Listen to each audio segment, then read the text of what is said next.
Now, please welcome our host, Christopher Rausch. What's going on, ladies and gentlemen, boys and girls? Can you believe it's Tuesday night, 7 p.m. Pacific Standard Time? We are live here on the video cast. And of course, this is the podcast that is going out to 20 plus countries. And we're a top 10% rated podcast around the world. So thank you for that. Welcome to the Raw Unscripted show. I am your host, Christopher Rausch, and I'm excited to be here tonight because we have a fabulous conversation coming up for you. So I encourage you, if you're not one of those people, get out some paper, take some notes, take some action items from this conversation, because as always, we are going to be delivering the goods. Tonight, we're going to be talking about self-worth. We're going to be talking about self-confidence. And everybody, including myself, goes through periods where our self-confidence isn't exactly the highest. Our self-worth isn't exactly the highest. Sometimes we go through imposter syndrome. We're going to be talking about all of that tonight and more. So if you're watching on the live podcast or the live video cast, bring your questions, ladies and gentlemen. If you're watching this on replay, bring your questions. Even still, tag me and Barbara in it. We'll make sure we get the answers to you, because this is all about service. This is all about us helping you. And then from there, you become a better person. You become stronger. You become more confident. And guess what? You go out there and you pay it forward. That's what got me started in all this, ladies and gentlemen. People said, what got you started in podcasting? I had somebody ask me yesterday, what got you started in motivational speaking and coaching? And I said, I realized that after watching the show, Pay It Forward, with Haley Joel Osment. It was a show from a movie from a long time ago. And then I watched Patch Adams with Robin Williams. I watched those two movies pretty close together. And I realized that I can take my voice and I can take my actions and I can put that out in the world, and I can create a ripple effect. And from that ripple effect, I can create more positivity. And with more positivity, we can make this world a better place.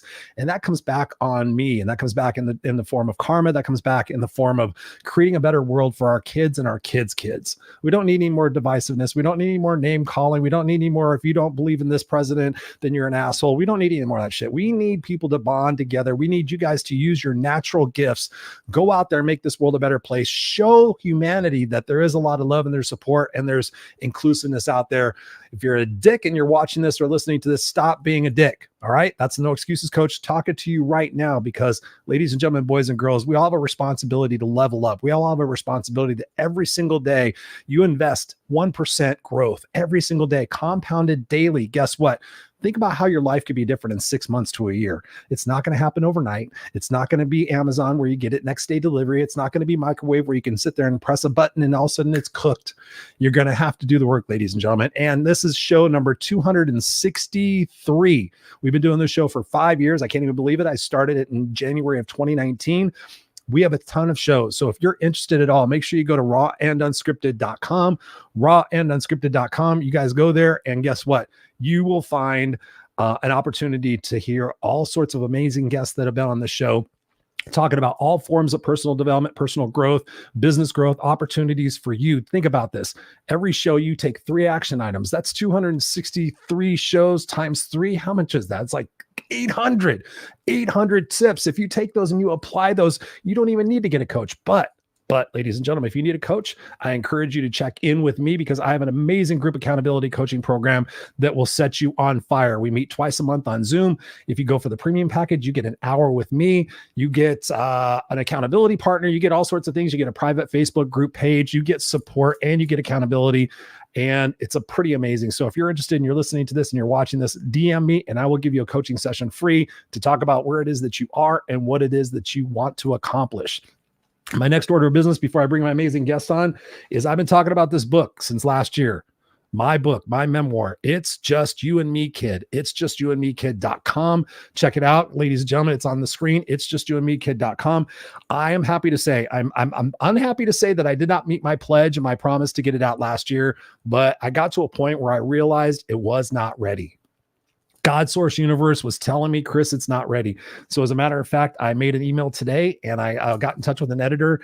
So I'm pretty sure I'm going to be securing an editor here pretty quick, and it's going to be out this fall. So if you guys go to itsjustyoundmekid.com, you guys can get on the mailing list, help me make it a bestseller, and you get a whole bunch of bonuses. You can see it on the screen when you go there to itsjustyoundmekid.com.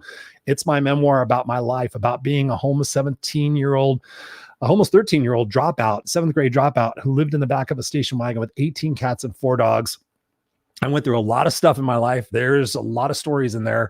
It's all about triumph over tragedy. It's all about getting out of your own way and taking that 1% growth, like I just talked about, and applying it in your life. Because when you do that, it's pretty incredible what it is you can accomplish. If I can do that, and at 17 years old, I can go back and get my GED, and at 18 years old, I can start taking one college class a semester, and ultimately get my master's degree, and ultimately have an amazing corporate career, and ultimately become a professional speaker, speaking in front of thousands of people, and doing this podcast, and having an amazing family and an amazing life. If I can do it, ladies and gentlemen, I had zero confidence. We're going to be talking about self-worth tonight. I'm sitting here in front of you today because I applied the principles that I teach, and they're going to be taught in that book as well. So go there, get on the mailing list, help me make it a bestseller. Let me know when you do. I'd like to give you something. And that is it for all of our business for what's going on. We got Jacqueline Rose in the house, my Irish sister from another mister. She says, hello, Christopher. Glad to be here. Thank you for being here, Jacqueline. I appreciate you. And without any, sorry, I'm like all choked up. Now, without any further ado, my guest tonight, oh my God, I have known this lady for about 3 or 4 years. She's got a heart the size of the moon. She's a giver. She's smart. She's intelligent. She's funny. She's powerful. And she's going to be dropping some bombs tonight. So again, get out your pen and paper, be taking notes, and taking action on those notes. And I promise you, with that 1% growth, you will find that confidence. You'll find your self-worth.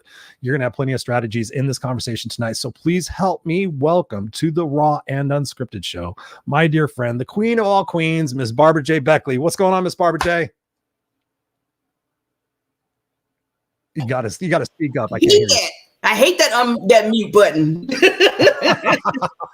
We don't hit the mute. I think I hit the mute because everything you said about me, I was like, I need that on my wake up, on the phone every morning. Right. Hear your voice say that. So thank you so much. It's been too long that I haven't, got here. So thank you. Thank you. It's not from a lack of me inviting you, right? I know. I'm like, you're going to get on my show or what? I was on your show, which we're going to be talking about here in a second. So Miss Barbara J. Beckley, I can't do it justice introducing you. So please take a few moments and introduce yourself. Tell the world who you are and what you're about. And then we're going to dive into some questions that I know are going to spark some interest from people who are watching and listening tonight. Well, my name is Barbara J. Beckley, as this wonderful rock star coach said, Mr. Chris.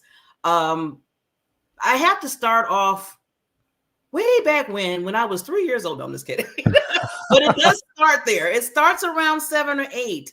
That made me into what I call the Diamond Factor Network that I have right now. I'm the CEO over it. And basically, I was thinking about it today. I said, how do I just put that in 1 or 2 words when somebody asked me, what is the Diamond Factor Network? And I had to really say the Diamond Factor Network is each and every person that felt like somebody was shutting them down in their life.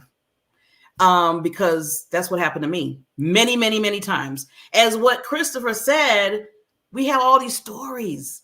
And I was just thinking about from 7, when people told me I was an alien, to when I was 20, totally said, what are you? This is not your planet. And I was like to myself, I'm probably aging myself right now, but I said, am I ET go home? They didn't pick me up. I'm still here. They left me down here. So I'm here. So they really, truly, called me, Christopher, and I know I probably talked about this many times with you, that I was an alien, that I was the ugliest person in the world, wasn't pretty, was fat, just why are you here? It was like I was like a nuisance to them. Like they were like, how when you have a fly, or it was like, get away. And that's what they were doing to me at 7. So with that, and I know we're going to get to some stories while we're talking about all the wonderful things about value and worth and everything between me and Christopher. But the biggest thing I said to myself when I was getting older and older and getting hit in every direction of, I wasn't valued. I wasn't creating impact. I think the only impact I feel I was creating is more uglier that I get, or whatever they thought I was.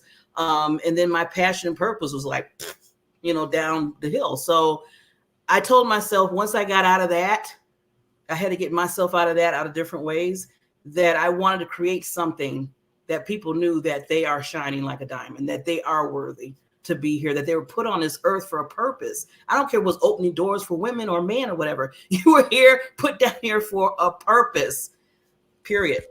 Period. Period. Exclamation point. Yes. Hard stop. I love that. We got Jacqueline Rose saying, welcome, Barbara. So thank you, Jacqueline Rose, for that. So we're definitely going to dive into that story. But my first major question for you is, given the fact that we're talking about self-worth, what do you want people to walk away most with this conversation tonight? What do you want them to know and understand about themselves and about their opportunities?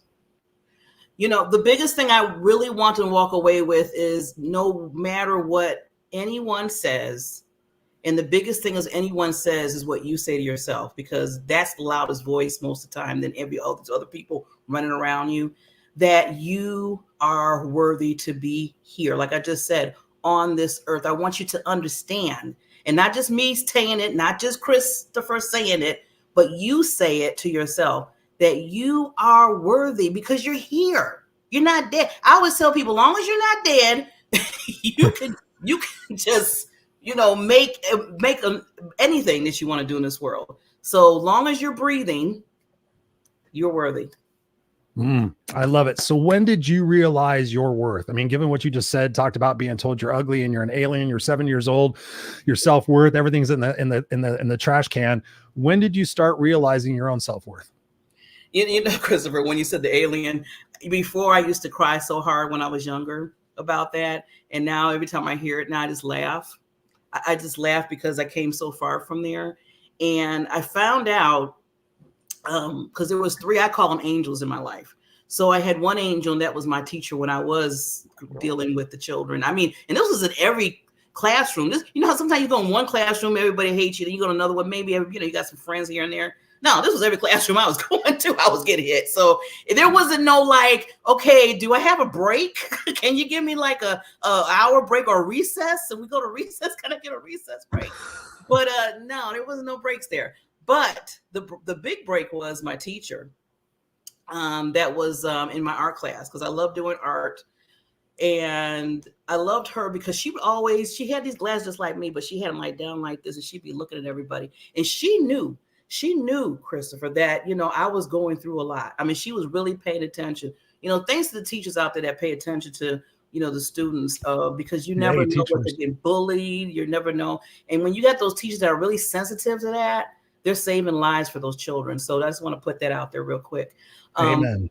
But she paid attention. So she basically told me, she said, Barbara, I need you to stay back from class for a little bit. So I'm thinking, okay, they're already talking about me. Now I'm in trouble. And I'm doing the work. I thought I did my homework. All this going in my head. Like, the negativity is already creeping in because that's what you believe. Yeah. I kept saying, well, now what's wrong? See, it was like, okay, now another thing was wrong with me. See, that was going on. Right. And she said, Barbara, I need you to sit here, and back aging myself, chalkboard, chalk. Okay, just think about that. Big chalkboard, chalk. And she said, I want you to write down. I said, Dad, I really got in trouble.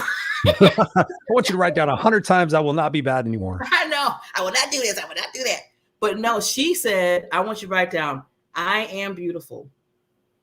I am smart. I am worthy. I have a nice smile. I mean, this is what she said. So I had to write down all that. And I had to do it 100 times. And I just didn't do it one day. She had me do that every day after school. Every day after school. Wow. For how long? For how long? Yeah. It took me like maybe 30 minutes or something to write all that down. I mean, how many days? How many days did she have you do 5 days out the week when I was going to school. That was so like for weeks on end? Yes. I did that for a whole, maybe I have to say a whole year, 2 years. I did that with her because I was in there 2 years. Yeah. When did it start to catch on in your mindset? Like, I believe this. It's funny because after the first year, I just thought I was being, I thought I was being beat up, just like if somebody said, okay, you're naughty, you're naughty. And then what she did is, after she had me write it down, she was telling me stories about certain individuals that, were in a certain place. And then now they're just this, wonderful person, or they're helping people out. And then she told me about the diamond story. That's what hit right there. She told me about so you're 7 years old and she talks about the diamond story. Yeah, about 7 or 8, she was telling about the diamond story. And she said, this story that I'm telling you, Barbara, I want you to remember, because this is you. This is you. You are that diamond in the rough. And she told me how, it takes a lot, how with the diamond, you have to mold it. It gets a lot of heat and stuff like that. And the only thing I took from that time, because I'm 8 years old now at this time, all I knew is the diamond looked pretty. That's all. I was like, well, I seen diamonds. They do look pretty. And they're worth a lot of money. So their value is high. There we go. And that gets into that. And she said, it takes a lot to get to that point. She said, a nice thing about a diamond, she said, is when it shines around the whole room. So everybody could see it and they just see how it just resonates. And I was like, wow, I was just like in that wow phase.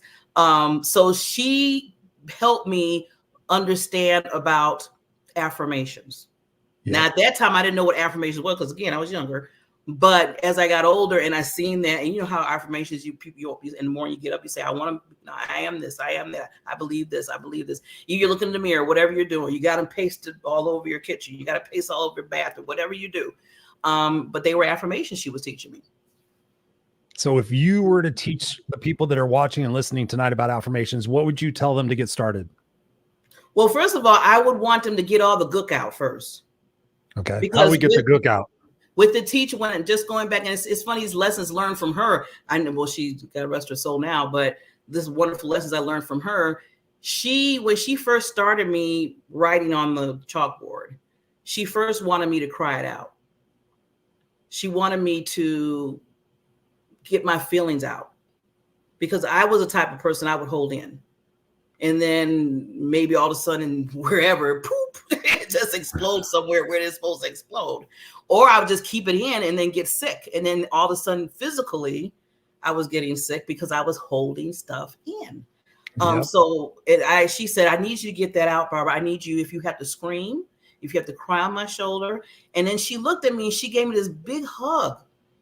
I wasn't expecting. I was like, okay, she's hugging me. And, I wasn't even used to that. I didn't feel like I needed, I was like, okay, I was kind of, okay. It was awkward. Yeah. I was like, what are you doing? But she said, I want you to feel this hug because this is a hug of love. And I want you to know that you are loved. And she said, people, wow, you can say things, but it's better to put it in action. So I would tell people out there, it's one thing to say, I love you, Christopher. I love you. Who's out there listening to us? Kate and Michael and everybody, I love you, and little hearts and stuff. But when you put into action, if you send them like a card or something, if you just, call them up or something like that, anything that you feel like is going to give them some action there, I'm telling you, I don't care how hard they're going through or whatever, that love's going to kick in. Mm-hmm. People will feel it. That's what I was saying before about how we can pay it forward. Like watching that movie, Pay It Forward, that little kid just went out there and started doing great things for other people. And those people started doing great things for other people. And that's literally how I started coaching, was like, people would come to me like, man, I feel so much better when I talk to you. I'm like, well, go do something nice for somebody else and then come back and tell me about it. It was like, how can I pay you? And I didn't even care about money because I had a great daytime job, but they would come back and say, oh, Chris, I volunteered at a homeless shelter. Oh, Chris, I gave an old lady, a ride to groceries, whatever it might've been. Yeah. But it's so important what you're talking about, because we do have to rewrite those beliefs. And if I haven't mentioned it before recently on the show, for everybody who's listening and watching, a lot of who we become happens between 0 and 5 to 7 years old. That conditioning process, our belief systems. You're ugly, you're stupid, you're fat, you can't sing, nobody wants to hear from you, nobody wants to see you, you're not good enough. All those different things that we're told as kids, we retain those as beliefs because why? We respect and we admire and we want the love of the people that are in our lives. So we're like, okay, I guess that must be true. And then we have siblings, and then we have teachers, and then we have kids at school, and we have bullies. And so before we're even 7 or 8 years old, we had this negativity about ourselves that we're just walking around with. And it's up to me now, with people in their 30s, 40s, and 50s and 60s, for me to rewrite those beliefs. And in addition to those affirmations, which I highly, highly suggest all of you guys to do, when I wake up in the morning, Barbara, I've told you this before, is I say what I'm grateful for. And then I set my intentions for the day. And then I say my I am statements. So my I am statements are similar to my affirmations. And I say, I am peace. I am love. I am successful. I am impactful. So those affirmations, that's how I start my day. But most people start the day by picking up their cell phone and looking at the news or looking at the traffic or thinking about their job and, oh, today's going to suck. And oh my God, everybody's going to be in a bad mood and all these different things. And guess what? Your reticular activation system, that thing that says, oh, let me focus on that, comes into fruition. And you're like, see, that was bad. See, there's terrible drivers on the road. See, my boss is in a shitty mood. God, life sucks. Why does it happen to me? Maybe someday I'll hope, wish, and pray that something will change. And it's all bullshit. Guys, you got to do the work. You got to do the work. And in addition to the affirmations that Barbara's talking about, is eliminate these words. Always, never, and try. I always screw up. I never get it right. And I'll try to be better. Fuck all three of those words. No, it's not try. It's I'm going to do it. I'm going to commit to do it. I'm going to commit to taking 3 action steps from this conversation. I'm going to implement them in my life. And I'm going to go back and I'm going to tell Chris and Barbara about doing them. That's what you guys can do. Sitting there hoping, wishing, and praying that someday, there's no fucking someday on a calendar, that something's going to change. You guys have to change it. You guys have to rewire your belief systems, because that's what Barbara did to become the person that she is today. My next question to you, because I don't think anybody knows this yet, but so when you went home, did you have support and affirmations there? Did you have positive situations there? Or was it another situation of the negativity and just dumping on you? Well, I had, what's the saying? Yin yang? I don't know what that is. So I had, my dad was my ultimate diamond. He's the one that I would come home, even though she had me do the, the ritual of writing on the chalkboard and everything, from there to the house, I was still feeling, certain way, because I'm still a child. And my dad seen this, and he would always give me a big bear hug every time. He would not miss giving me a bear hug, I call it. It's just like, he would pick me up and just give me a bear hug. And he would say, okay, tell me how your day went. And then I had my mother, who I love her dearly, but I call her Sergeant, because she was the opposite. She was like, she don't have time to be sitting there telling her day. She need to do her homework. She don't even be sitting there talking to you. And, so she was that type of, that was the hard, tough love, I would call it. At the time, I felt like, really? Dang, I'm getting it. Why? I want to talk to my dad, he want to talk to me. we want to look at TV and stuff, which he would do. He'd do all that kind of stuff with me. He would even play with, my little Barbie dolls that I had. He would play with me with the dolls. He would see in my room, and I would do school. I would be like the school teacher with the dolls, and he would talk with the dolls and, be like, and he would do all that because he knew, first of all, I was only child and what I was dealing with. And he mentioned in the midst of all that, that was a routine that we had, that I was a diamond in the rough. And to this day, Chris, I feel like they talk. I know that him and that teacher talked. I don't know. He told me he didn't know what I was talking about, but I don't know. I just feel like they got together and talked. But it was just so amazing how he went to that diamond too, and with a different direction, but it was still the same concept that the teacher was talking about. So, the love from my dad really was like that icing on the cake, like that cherry on the top, the biggest cherry on top with me, because if it wasn't for him through those ages all the way to my teenagers, I could have went a different direction. I know I could have.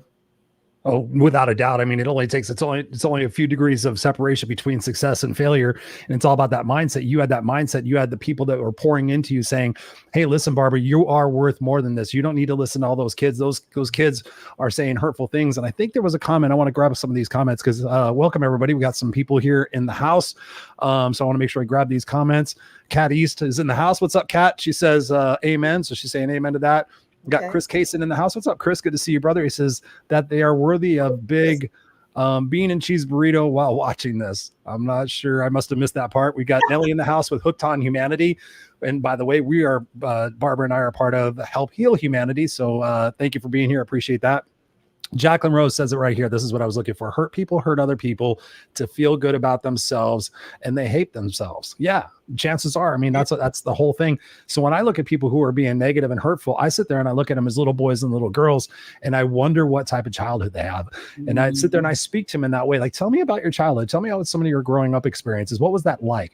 I try to seek first to understand, then to be understood. And I find out that when I do that, oftentimes it disarms them and it gets them to be open and really show their true character and the real person that's inside that wants to be coming out. But so oftentimes we're so protective because we've been hurt so much that we don't allow people in. We don't allow new ideas and thoughts in there. So I encourage you guys tonight, if you're one of those people that are out there struggling, start to open your brain, start to open your mind, be receptive to what it is that we're saying tonight, and you will change. We got Ted Legal in the house. What's up? He says, hello, everyone. Hope everyone is doing well. I am doing a little bit better every day.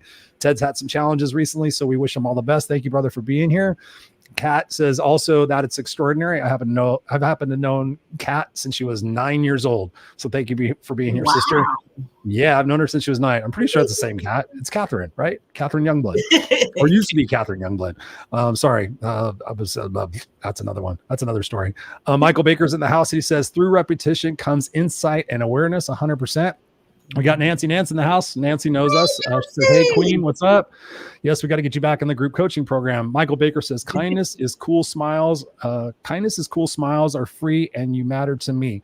I love that, man. Thank you for being here. Appreciate it. Ted Legal says here, when I was a child my mother had me write every day.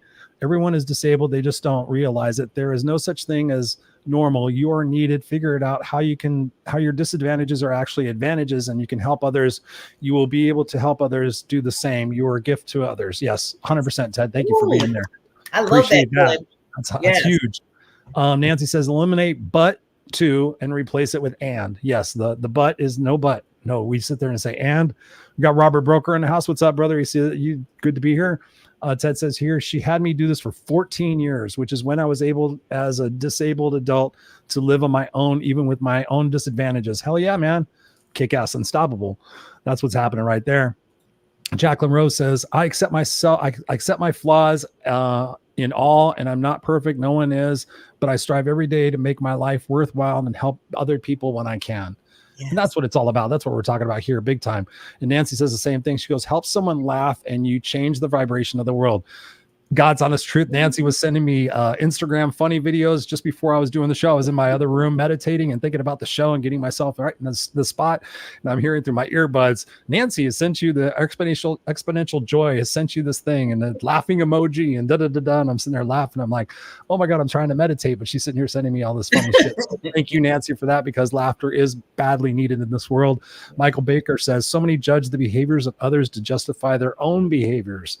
Big time, big time. Yeah. So when I think about what you've been through, Barbara, and thinking about the people that are out there struggling, I know there's a huge component where we have to forgive and have empathy towards the people that have wronged us. Mm-hmm. Talk to us about that journey for yourself, having empathy and forgiveness for your mom, having empathy and forgiveness for some of those kids, because that had to have been a huge component of your healing journey. Because to know you without knowing that story, you have a ginormous heart. You love everybody. You're out there making a difference. You're doing work with Help Heal Humanity. You're making people's lives better with the Diamond Factor Network. Talk to us about that journey for you to find empathy and forgiveness, and perhaps maybe even for yourself in some respects. Well, the biggest thing, I had to forgive me, because I was beating myself up big time. And I'm not saying that I totally got 150% of that. I mean, I sometimes beat myself up right now. Of course, we all do. I do it too. You know, we do it. I think I do it in different steps though now. More of my beat up was just about me, like, I am this. That was the beat up way at the beginning. Now my beat ups are, I want to make sure I make this difference for this person because I want them to succeed. Okay, Barbara, you got to do it. You got to make sure everything's right because you want them to succeed, you know? So now is my beat up is I want to be good so they can be good, you know? But before all that, I had to forgive myself. For what? I had to forgive myself for saying that, believing in everybody was saying where it was getting, not from here, but it was getting right here. And then, because I had to forgive myself because I was just letting people treat me any kind of way after a while, because that's what I felt like it was supposed to happen. It was like, okay, I'm ugly. I shouldn't be here. They said I'm a different planet. Okay, let me show them I'm from a different planet.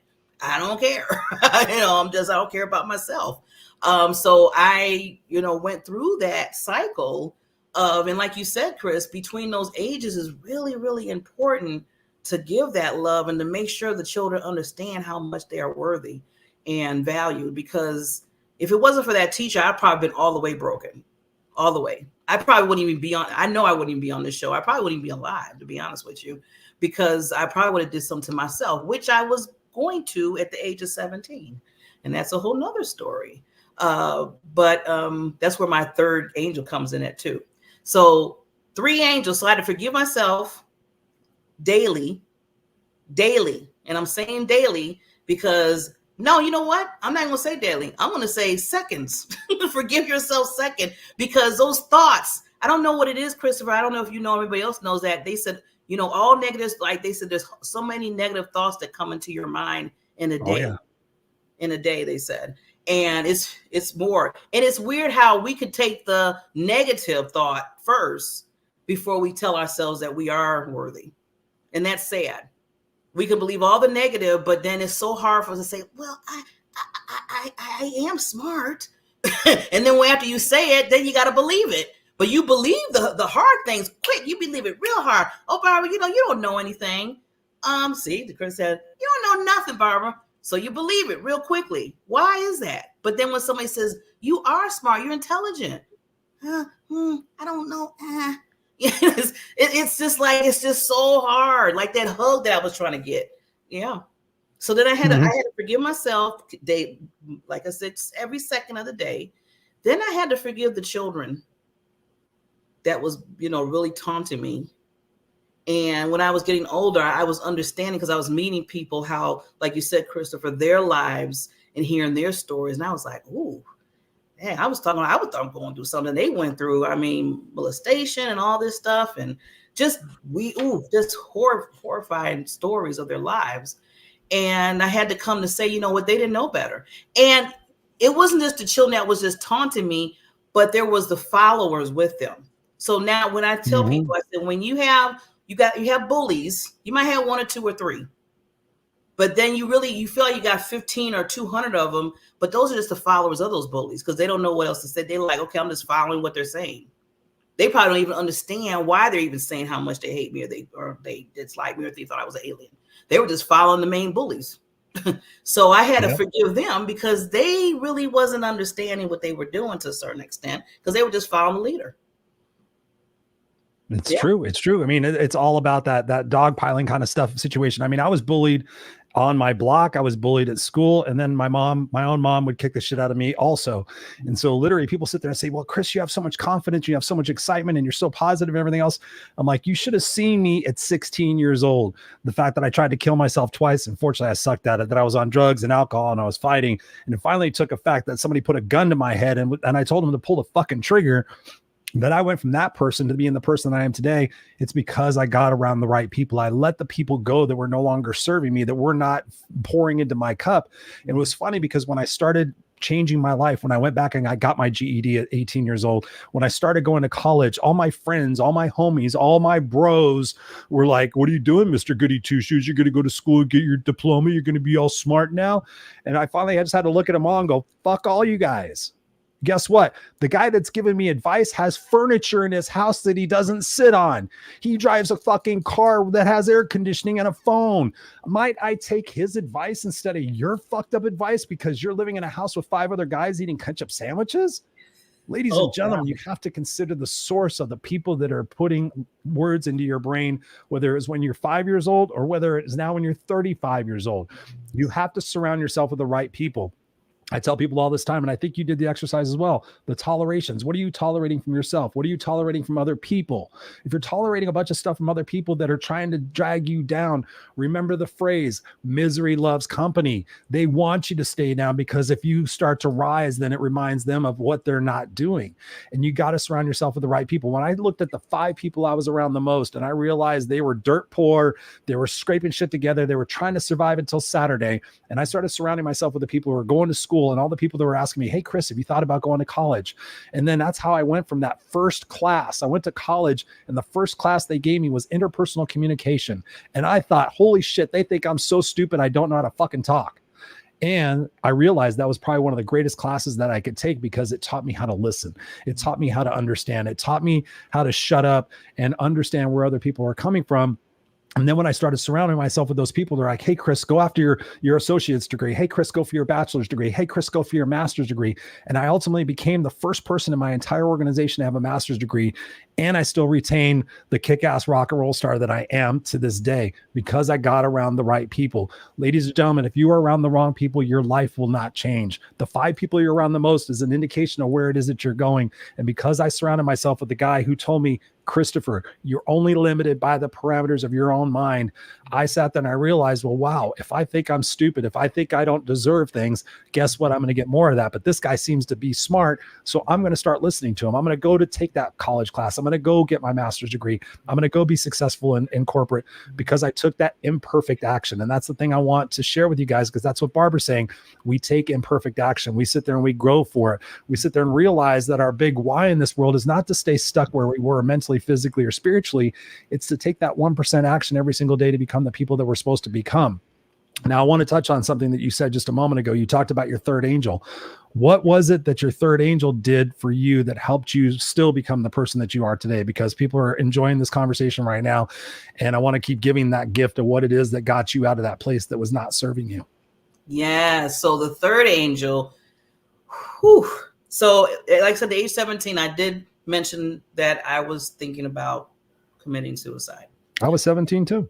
And we're the same age. It's like, see, but I see you're one of my 5 people I hang around with that is, but anyway, so at the age of 7, just got to put that out there. So at the age of 17, the big diamond, my dad with the hugs and telling me every day and having a conversation, playing with the Barbie dolls, all that stuff. Well, his life was taken. Ooh. And it wasn't because no accident. Wasn't because of, because he was older and elderly and just, slipped away, but somebody decided to take his life. That basically took my life because I felt like, okay, I said, oh no, what? I said, what do I do now? I had Sergeant Beckley on me and my mother, which I put it out there, different type of love, different kind of atmosphere, but it wasn't that to me that was needed for me to keep growing. So I felt like he's gone. Maybe I should go too now. Maybe it's that time. 17 is it. I'm done. And what happened was I went through that dark place when I found out that he was murdered.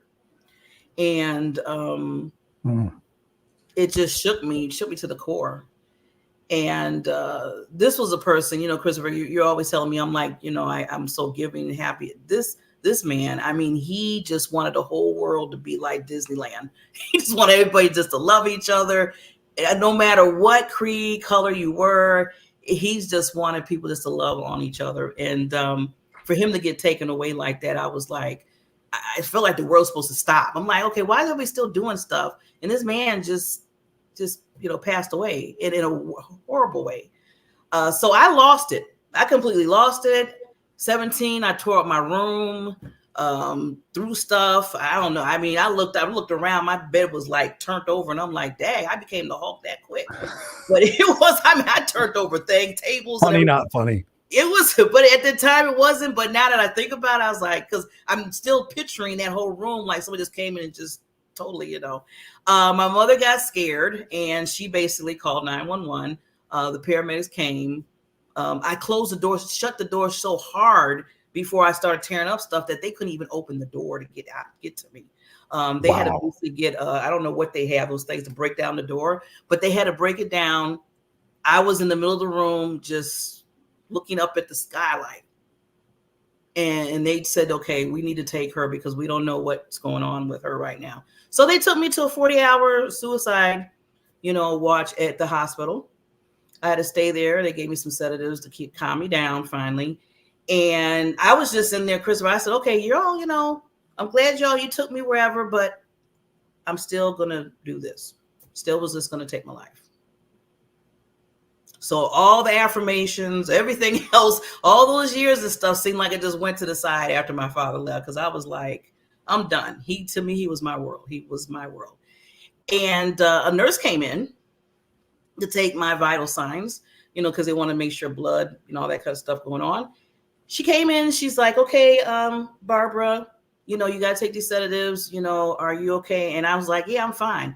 I did find, I got to laugh at this now, but I was trying to find something to kill myself with. So I said, okay, there's no pills around here. There's no nothing, but they left a butter knife.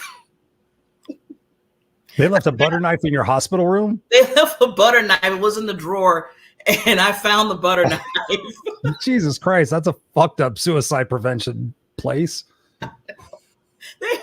I mean, I know people say you're laughing at it, but I have to because it just, you know, first of all, I'm still here, so that's a good thing right now, right? But they left a butter knife, Chris, and I said, "Oh, okay, this is it." You know, I guess I'm planning all this out until I want her to go. I said, "Would you just okay? You did it. You took the blood out and go."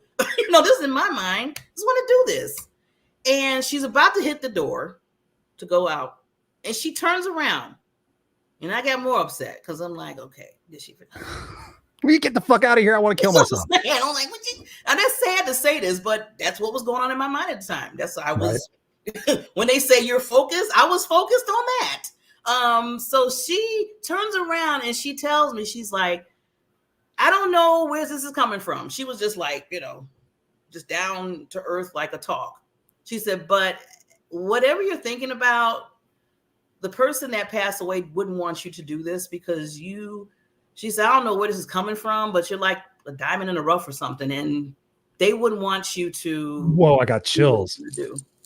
They wouldn't want you to, because she said something about the diamond and in the rough or whatever. She was saying it just like that. She said, so I think that whatever you're thinking of, just don't think about it because somebody loved you enough and cared for you enough for you to move forward, even though they're not here.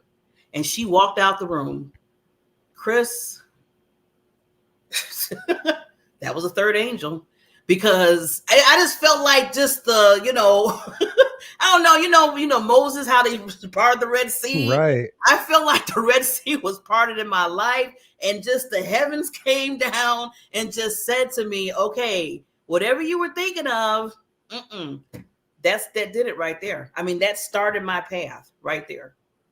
Wow. Thank you for sharing that. I know that alone is worth the price of admission to this podcast.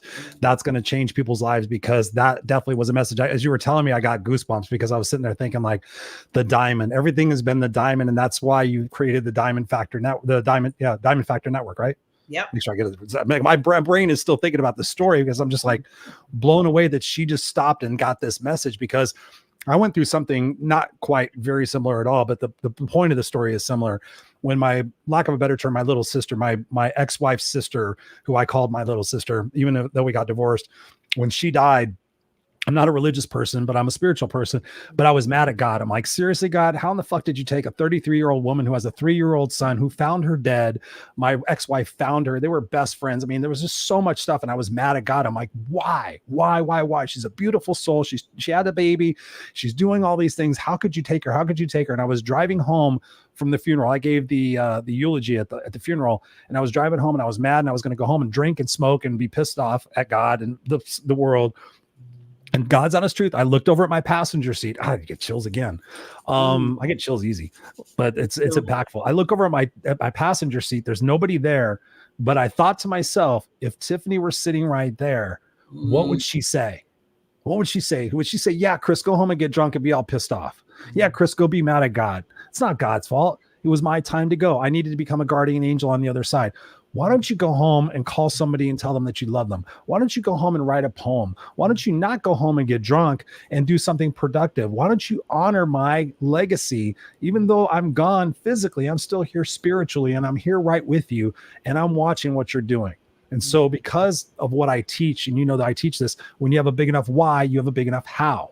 Yes. And so rather than go home and be all petty and bullshit and drink, I went home and I wrote a poem in her honor. It's sitting outside, right outside my door. I have her eulogy pamphlet. I have her sister, who's still a dear friend of mine.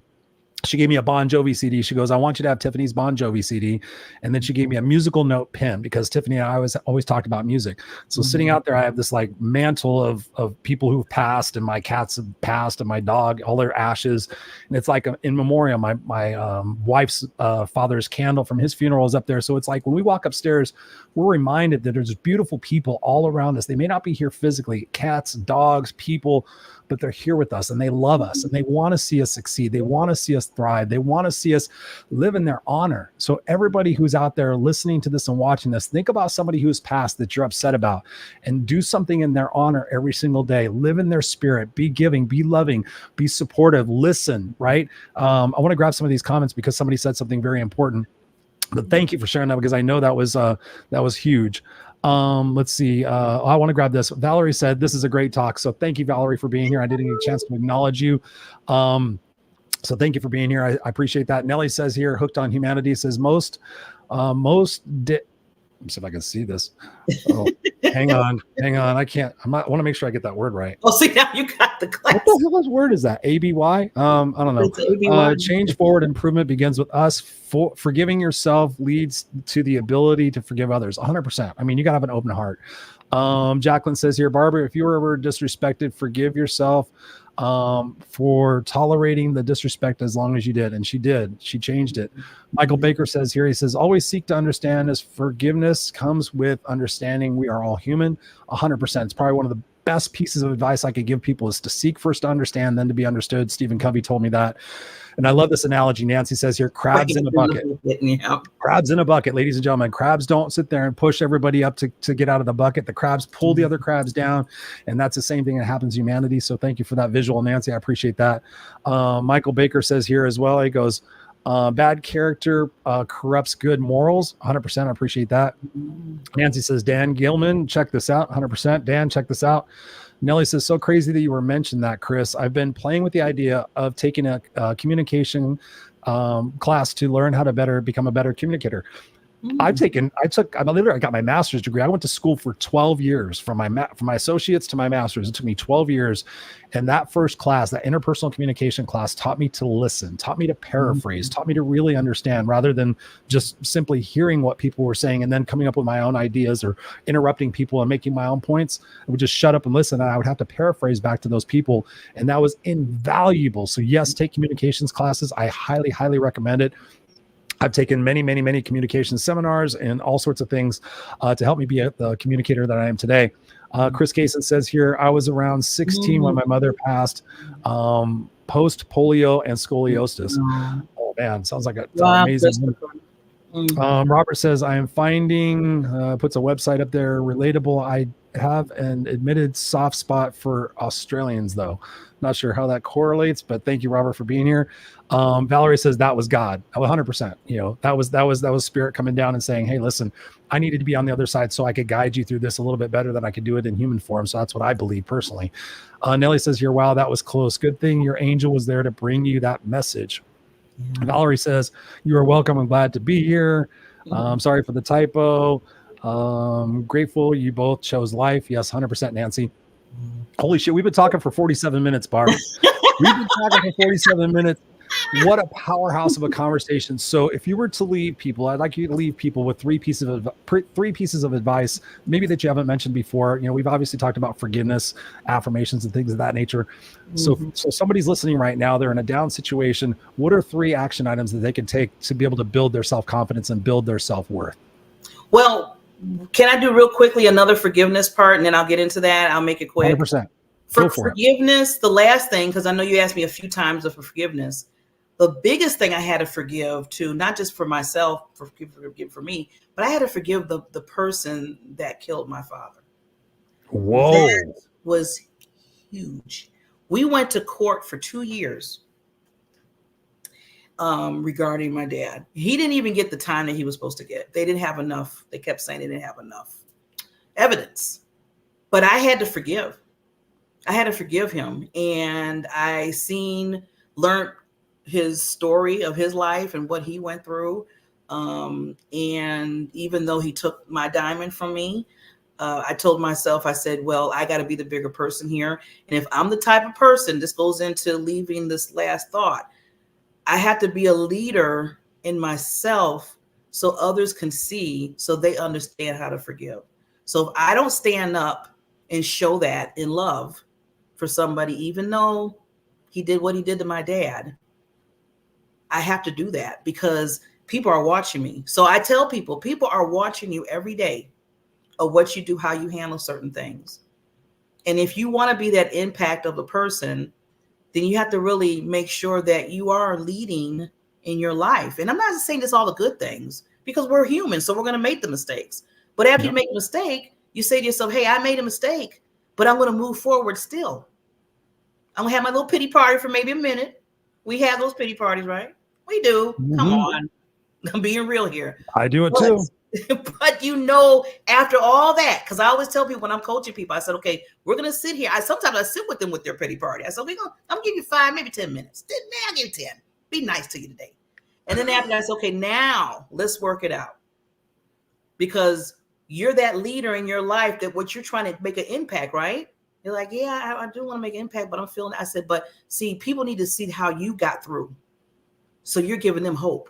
See, it's all about giving a person hope. So that's what I want to say too. And the last thing I want to say is tell your stories. Be open enough to tell your stories, because you don't know who's going to hit to save their lives. My story about my dad, and I'll end it this because I know time. Sorry, Christopher. But my story about my dad, I put it out there all the time because I hopefully is helping people get through the different, when a person passes in your life, and not just that person passing, but yourself, how you deal with yourself and everything. Well, I put that out there about the suicide, my dad. And I was like, okay, this was just a normal day. I said, okay, something's tugging me to put this on Facebook. I don't know what it was. It just said, Barbara, you need to do the story. Not as long, but just do it. So I put it out there. 2 days later, this was like last year this happened. 2 days later, after I put my story out there, lady from Australia. It's funny how he said Australia. This lady came from Australia. I was like, But you gotta see, like this connection all over. Like, But this young lady, she's 17 years old, from Australia, messenger me. Didn't know her from nobody. I didn't know her, but she messaged me. She said, Barbara, I got your story from somebody sharing. You know how they share in Facebook, share, which that's good too. This really was good. She said at the time when she was listening to my voice, Christopher, and everybody listened to me, she was about to commit suicide. Whoa. And she already cut herself once, she said right here. And she heard my story and she said, if she can get and do what she's doing now, why can't I? I just, I'm sorry. Every time that is huge. It hits. Because it hits so much, not to make myself, Barbara and her story, and she's wonderful. It's nothing to do with that. Look what a life that was saved. Look at a life that was saved that is worthy and valued and can create an impact in somebody else's life. And she's doing that. She's a copywriter now. She went to college. She took some college courses and she just graduated. I keep up with her. That's another thing. I keep up with her. She's got to be on the show. Yeah, and I was just telling her, I said, I am so proud of you. And I said, I'm so proud of everybody that shared out that video because maybe at the right moment, at the right time, you never know where your story is going to land, where somebody is going to get that hope and they can live on. And then you are, as I always tell people, you're the lighthouse to the world. Yes. Barbara J. Beckley, where could people get a hold of you, my dear, and connect with you? Tell them, for the people listening on the podcast, to spell it out for them. Oh, yeah. It's www.barbarajbeckley.com. That's my page where you can connect with me. How do we spell Beckley? Beckley. Yeah, some people misses the E. So it's Barbara J. Beckley, Beckley.com. Awesome. And they can get a hold of you on Instagram as well? Yes, at the Diamond Factor Experience. Yes. Ladies and gentlemen, get in touch with Barbara. She will get you on her network. She will get your show going. She will get you to share your expertise, your passions to continue the ripple effect of what we talked about before. Barbara's here paying it forward. I'm here paying it forward. It's up to you guys listening and watching this to pay it forward. So go connect with her at barbarajbeckley.com. She has an amazing network. I've been on her show before. I've seen the quality of the shows that she produces. It's phenomenal. You need to get this professional person in your life. She will help you and she will guide you. If her heart is half as big as it is here talking about it on the show, what is she going to give and provide you in your life for you to share your story? Barbara, I thank you so much for sharing everything, sharing your heart, your wisdom, and for inspiring me, because you do inspire me. I'm going to place you backstage. Don't go anywhere because I still want to have a chat with you, but I'm going to end out the show. So thank you, my dear, for being here. And she is gone. Ladies and gentlemen, she's gone, but not forgotten. Man, look at all the people here tonight. Michael Baker, thank you for being here. He says, set the example and be the inspiration for the future generation.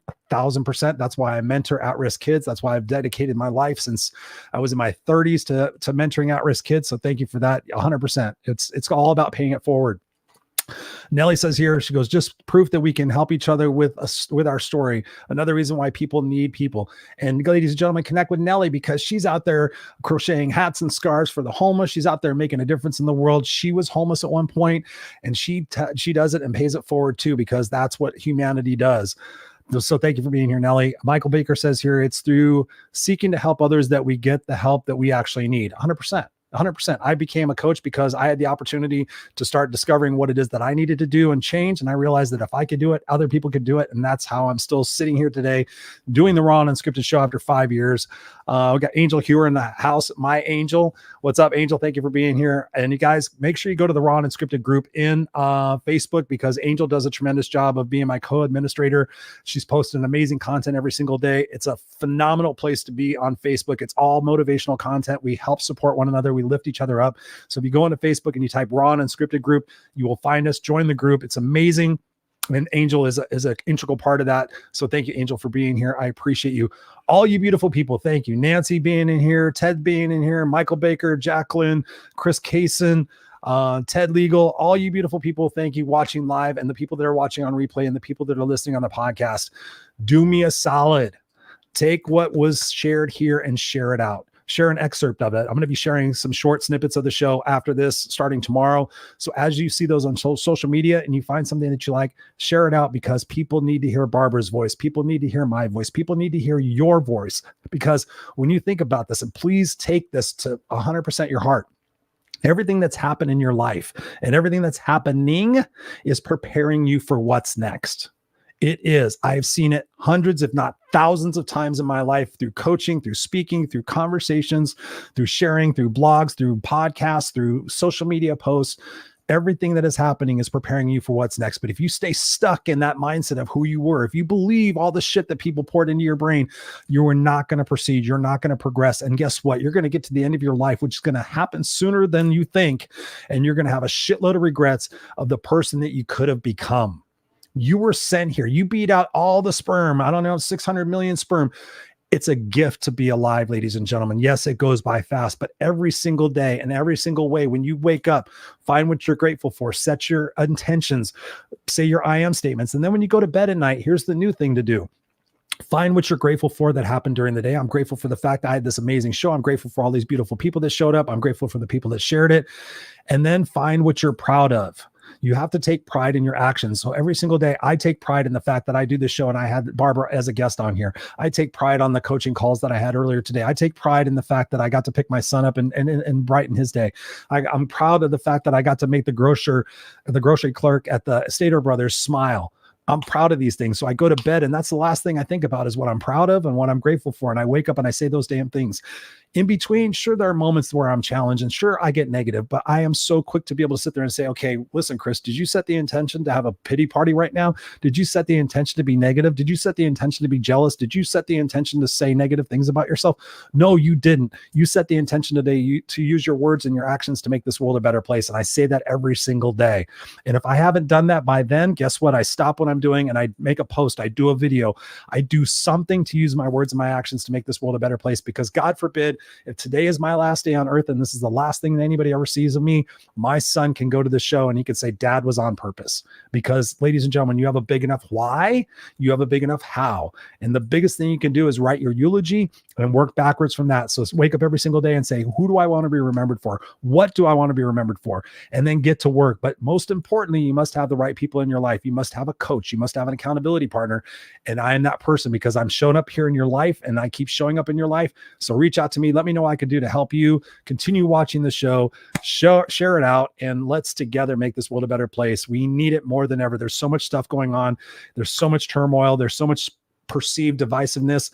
Be the change that you bitch about. Let's make this world a better place for who we are and what we do. I love you guys. I appreciate you. Yes, Angel, I'm sending love. I'm receiving love. Valerie says, yes, yes, yes. Thank you guys for being here. Go to rawunscripted.com. Follow the podcast on Apple, on Spotify, on iHeart, wherever you get podcasts. Follow it. Listen to the shows. Apply what it is that you learn, and you will grow and you'll become the person that you're meant to be. I promise you. I love you guys. We'll see you here next time on the Raw Unscripted show. Go out there, be unstoppable, be kick-ass, and get rid of your excuses and make this world a better place. I love you guys. Bye, and we'll see you next Tuesday night.